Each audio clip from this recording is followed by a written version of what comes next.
Beach dito sa Maragondon, Cavite. Please like and share and subscribe to our channel for more DIY travel vlog.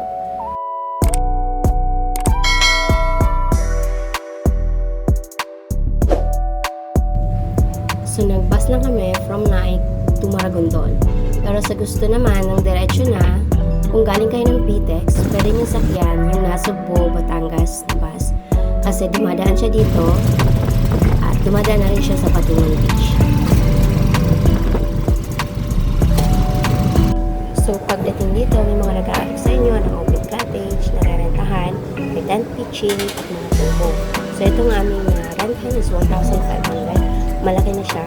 May balcony, may kwarto, pwede kayo magpalit or mag-charge ng phone, or pwede rin kayo malipas na electric fan. Maganda dito pag may mga birthdays, maramihan kayo, barkada or family. Kasi tulad ng katabi namin, meron silang birthday party siguro kasi nag-video okay sila. So ayan, naglakad-lakad muna kami. Medyo matao dun sa bandad. So dito kami sa dulo.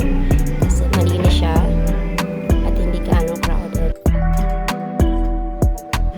May duyan din pala dito guys. Kung sakaling gusto nyo mag-relax. Ayan, ginamit na namin. So magtatanong kung pwede mag-overnight. Pwede naman. Pero mag-aarkila kayo ng generator. Kasi 6 PM may wala ng kuryente. Babalik yung kuryente ng 6 PM ulit. So hindi na kami nag-overnight kasi nga ayaw ng isa. So ayan, kung nandito kayo at pabalik na, nag-half day lang kami dito. Meron lang dumadaan, magpapantay lang kayo ng tricycle doon sa may highway. Pwede nyo nilakarin din kung wala kayong malapit. Dadaan dito yung bus galing Batangas na Cebu. So, meron ditong PTEX. Medyo punuan lang yung bus na dadaan kasi galing na siya ng Batangas. So, pag-uwi namin, nakatayo na lang kami dalawa. So, okay lang naman kasi hanggang Naik. So, we enjoy the rest of the day. Kasi halos 5 hours lang kami dito. Kailangan namin umuwi. Thank you for watching.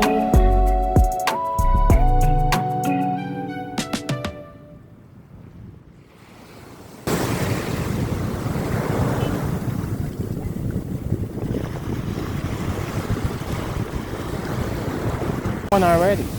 Yeah, two.